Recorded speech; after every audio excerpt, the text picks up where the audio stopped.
तो गाइस कैसे हैं आप सब लोग। राइज ऑफ एम्परर के एपिसोड 03 के साथ हाजिर हो। तो लास्ट एपिसोड के एंड पे हमने देखा था कि डूमिंग अपनी तलवार को जी की बॉडी के अंदर दंसा देता है और वहां पर उसे कहता है कि दूसरी दुनिया में जाकर मेरे नाम को याद रखना कि डूमिंग ने तुम्हें मारा था। और इसी के साथ हमारा लीजी जो होता है उसे कहता है मुझे तो बहुत ज्यादा दर्द हो रही है। जब वो एटीट्यूड के साथ से ये वाली बात करता है, इस बात से डूमिंग को एक झटका लगता है। डूमिंग कहता है कैसा कैसे हो सकता है, कहीं मैंने यहाँ पर मिस तो नहीं कर दिया। जब वो देखता है तो वो तलवार जो होती है उसके बाजू के नीचे होती है, यानी कंधे के पास और बाजू के नीचे अंदर घुसी होती है। यहीं पर हमें मास्टर क्रो को दिखाया जाता है, वहां पर क्रो का शैडो निकलता है। ऐसे लगता है जैसे कि लीजी ही मास्टर क्रो है जो कि इंसानी फॉर्म में यहाँ पर आया है। तो उसे कहता है कि तुमने यहाँ पर मुझे बहुत ही बुरी तरह से हर्ट किया है, अब यहाँ पर मेरी बारी है तुम्हें हर्ट करने की। जबकि दूसरी तरफ से डूमिंग कहता है कि ऐसा कैसे हो सकता है, मैं यहाँ पर मिस कैसे कर सकता हूँ, क्योंकि मैंने यहाँ पर प्रिसीजन के साथ अटैक किया था और इसके दिल को मुझे पियर्स करना था। मुझे लगता है कि इस लड़के के बारे में कुछ तो ऐसा है जो गलत है। मुझे लगता है कि ये अपनी स्ट्रेंथ को यहाँ पर हाइड कर रहा है। इसी के साथ ही डूमिंग जल्दी से जंप कर दे पीछे की तरफ बढ़ता है। वो जल्दी से पीछे की तरफ बढ़ता है और कहता है कि यहाँ पर ऐसा बिल्कुल भी नहीं हो सकता और वो काफी ज्यादा गुस्से में होता है। जबकि हमारा लीजी उसे कहता है अब क्या हुआ, क्या तुम यहाँ से भागकर जाना चाहते हो? मुझे तो लगा था कि डीमन सेक्टर के लोग बहुत ज्यादा एरोगेंट है। और इसी के साथ ही डूमिंग उसे कहता है कि अब तुम बिल्कुल भी नहीं बचोगे। इसके साथ ही वो एक स्पेशल स्टैंस लेता है और कहता है कि अब मैं यहाँ पर तुम्हें सच्ची में मार डालूंगा, क्योंकि अब मैं यहाँ पर तुम्हें मारने वाला हूँ। तलवार को घुमाते हुए सामने की तरफ स्ट्राइक लगाता है। जब वो स्ट्राइक लगाता है तो लीजी बड़ी आसानी के साथ अटैक को अवॉइड कर लेता है। इसी के साथ वो फिर से उसके ऊपर अटैक करता है, लीजी फिर से उसके अटैक को अवॉइड कर लेता है।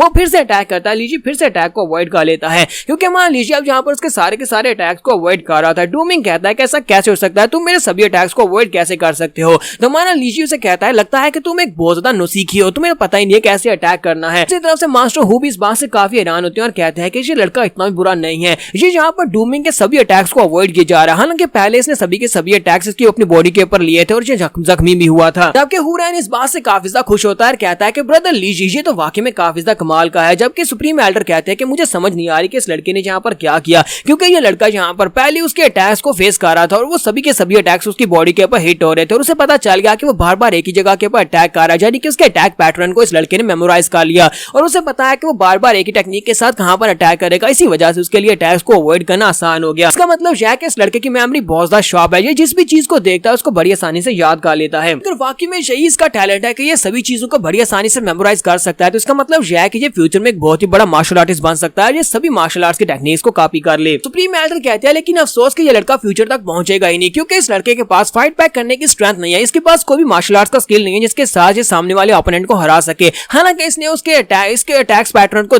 सीख लिया है जिसकी वजह से ये इसके अटैक को डॉज कर सकता है, लेकिन इसका मतलब ये नहीं है कि ये फाइट बैक भी कर सकता है। और दूसरी तरफ से डूमिंग जो था अपनी पावर्स को रिलीज कर रहा था और गुस्से के साथ वहां पर हंस रहा था और उसे कहता है कि अब तो तुम बिल्कुल भी नहीं बचने वाले, अब मैं यहाँ पर तुम्हारी बॉडी कितनी ज्यादा पीसेस करूंगा कि तुम खुद भी नहीं गिन पाओगे। डूमिंग उसे कहता है कि तुम बस एक ऐसे कीड़े हो जिसके पास कल्टीवेशन भी नहीं है, कल्टीवेशन के बिना एक कल्टीवेटर नहीं होता। तुम्हें लगा कि तुमने यहाँ पर मेरे 4-5 अटैक्स को डॉज कर लिया और तुम यहाँ पर एक कल्टीवेटर बन गए हो, तुम मेरा मुकाबला करने के लायक पहले से शुरुआत से ही नहीं थे। हमारा लीजी उसे कहता है इसका मतलब यह है कि तुम यहाँ पर सीरियस होने वाले हो, अगर तुम यहाँ पर सीरियस होने वाले हो तो फिर मुझे भी यहाँ पर सीरियस होना पड़ेगा। और इसी के साथ ही वो अपने डंडे को निकालता और कहता है कि चलो ठीक है, लगता है अब डंडे को यूज करने का वक्त आ चुका है, मैं अब यहाँ पर सीरियस हूँ, मैं अपने वेपन को यूज करूंगा, जल्दी से आ जाओ। सेकंड एल्डर उसके हाथ में वो डंडा देखने के बाद हुरैंग से कहते हैं कि ये क्या, ये किस किस्म का वेपन है, क्या हमारी आर्मरी में अभी भी इस तरह के कोई वेपन्स हैं? उसे कहता है कि हाँ हमारी आर्मरी में इस तरह का वेपन पड़ा हुआ था। और साथ ही वो सोच रहा था अगर मैंने ग्रेट एल्डर को बता दिया कि ये कचरे से इस वेपन को उठा कर लाया तो एल्डर कहेंगे कि मैंने इसको क्या थमा दिया, मुझे यहाँ पर इसको रोकना चाहिए था। तो डूमिंग जो होता है, डूमिंग वहां पर एक स्पेशल स्टैंस लेता है और एक स्पेशल टेक्निक को यूज करने लगा है। तो वो कहता है कि तुम्हारे हाथ में एक जली हुई लकड़ी का टुकड़ा है, तुम्हें क्या लगता है कि इस जली हुई लकड़ी के टुकड़े के साथ तुम्हें क्या ही कर लोगे, मेरी तलवार को ब्लॉक तो नहीं कर सकते, चाहे तुम्हारे हाथ में यह लकड़ी का टुकड़ा एक डिवाइन वेपन ही क्यों ना होता, आज यहाँ पर तुम मेरे हाथ से जरूर मरोगे, क्योंकि ये वाला जो मूव मैं यूज करने वाला हूँ ये मेरा स्पेशल मूव है। इसी तरह से मास्टर हु काफी ज्यादा खुश हो रहे होते हैं कि ये लड़का यहाँ पर स्पेशल स्टैंस में, इसका मतलब यह है कि अपने फाइनल मूव को यूज करने वाला है और लगता नहीं है कि वो अपनी लकड़ी के टुकड़े के साथ अटैक को ब्लॉक कर पाएगा। और इसी के साथ ही डूमिंग सामने से गायब हो जाता है। जब वहां से गायब हो जाता है हुरैन कहता है कि वो कहां पर चला गया, वो गायब हो गया। तो सेकंड एल्डर उसे कहता है कि बच्चे तुम्हारी कल्टीवेशन बहुत ज्यादा लो है, इसी वजह से तुम उसके मूवमेंट्स को देख नहीं पा रहे, क्योंकि उसकी स्पीड काफी ज्यादा तेज है। इसके साथ ही हमारे डूमिंग को दिखाते हैं कि डूमिंग उसके सर के ऊपर होता है, लीजी के सर के ऊपर होता है और उसे कहता है कि अब यहाँ पर तुम मरने वाले हो। जैसे वो अपनी तलवार को लेकर नीचे की तरफ आ रहा होता है और कहता है कि आप मर जाओ। इसके साथ ही हमारा लीजी होता है, उसके अटैक्स को वहां पर बड़ी आसानी से अवॉइड कर लेता है, वो पीछे की तरफ घूमते हुए अटैक को अवॉइड करता है, फिर साथ ही अपने डंडे को घुमाता है, उसी के सेम मूव को यूज करता है जिस सेम टेक्निक को वो थोड़ी देर पहले यूज कर रहा था और इसी टेक्निक के साथ उसे बहुत ही बुरी तरह से पीटता है। और फाइनल मूव जो होता है वो अपने डंडे को उसके अंडू के ऊपर दे मारता है। वो उसके अंडू के ऊपर डंडे को मारता है तो उसके मुंह से ब्लड निकलना शुरू हो जाता है। डूमिंग के अंडे वहां पर टूटते हुए दिखाई देते हैं और इसी के साथ डूमिंग ग्राउंड के ऊपर आकर गिर जाता है।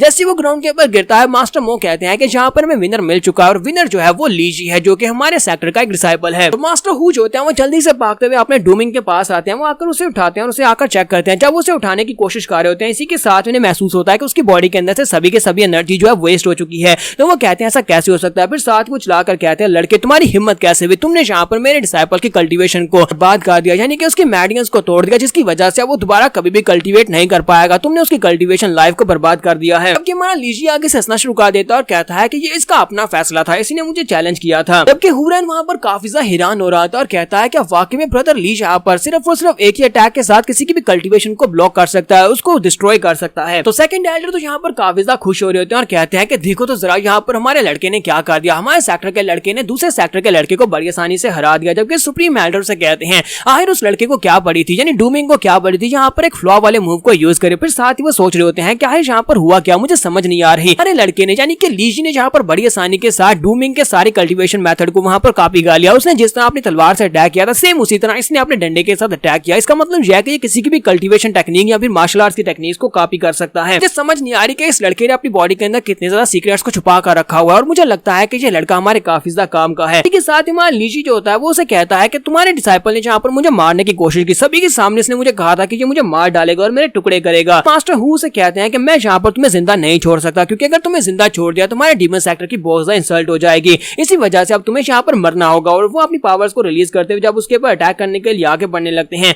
तो इसी के साथ ही हमारा लीजी भी फाइट के लिए रेडी होता है और कहता है कि ठीक है आ जाओ। लेकिन जैसे वो उसके करीब पहुंचते हैं तो मास्टर मोन के सेंटर में आ जाते हैं, अपनी शील्ड को एक्टिवेट करते हैं, उसको वहां पर ब्लॉक करते हैं और कहते हैं कि तुम यहाँ पर बीच में नहीं आ सकते। ऐसे वो पीछे की तरफ जंप करते हुए पीछे हटता है और नीचे ग्राउंड के ऊपर जाकर बैठता है। तो इसी के साथ ही मास्टर मोन, सुप्रीम एल्डर और सेकंड एल्डर वो तीनों इसके सर के ऊपर खड़े होते हैं, अपनी अपनी पावर्स को रिलीज करते हुए उसे कहते हैं कि अब आगे मत बढ़ना, क्योंकि तुम हमारे सेक्टर के डिसाइपल को मार नहीं सकते। सुप्रीम एल्डर उसे कहते हैं कि यूं ही तुम्हें क्या लगता है कि तुम यहाँ पर डेथ अरीना में होने वाली फाइट के रिजल्ट्स के निकलने के बाद भी तुम यहाँ पर हमारे डिसाइपल को मार सकते हो। तुम्हारे डिसाइपल ने खुद यहाँ पर चैलेंज किया था और चैलेंज करने के बाद अगर वो यहाँ पर हार गया, यहाँ पर उसकी कल्टीवेशन बर्बाद हो गया, तो ये उसका अपना फैसला था। अगर तुमने हमारे डिसाइपल के ऊपर दोबारा अटैक करने की कोशिश की तो उसके बाद हम तुम्हें बिल्कुल भी जिंदा नहीं छोड़ेंगे और ये तुम्हारी अपनी गलती होगी। तो मास्टर हु कहते हैं कि तुम्हारा जो लड़का तो बहुत ज्यादा लकी है कि यहाँ पर 3 एल्डर्स मेरे पर अटैक कर रहे हैं सिर्फ और सिर्फ एक लड़के की वजह से। लीजी आखिर तुम्हारी आइडेंटिटी क्या है, तुम कौन हो? लीजी उसे कहता है कि लगता है कि तुम्हें अभी तक समझ नहीं आया, मैंने तुम्हें पहले भी बताया था कि मैं इस सेक्टर का प्राइम डिसाइपल हूँ, यानी कोर डिसाइपल हूँ। जैसे वो ये बात करता है एल्डर उसे कहते हैं कि ये क्या बकवास किए जा रहे हो, हमने अभी तक तुम्हें यहाँ पर प्राइम डिसाइपल बनाया नहीं है। कि मास्टर हु इस बात से बहुत ज्यादा खुश हो जाते हैं और कहते हैं अच्छा तो तुम यहाँ के प्राइम डिसाइपल हो, तुझे तो बहुत ही अच्छी बात है।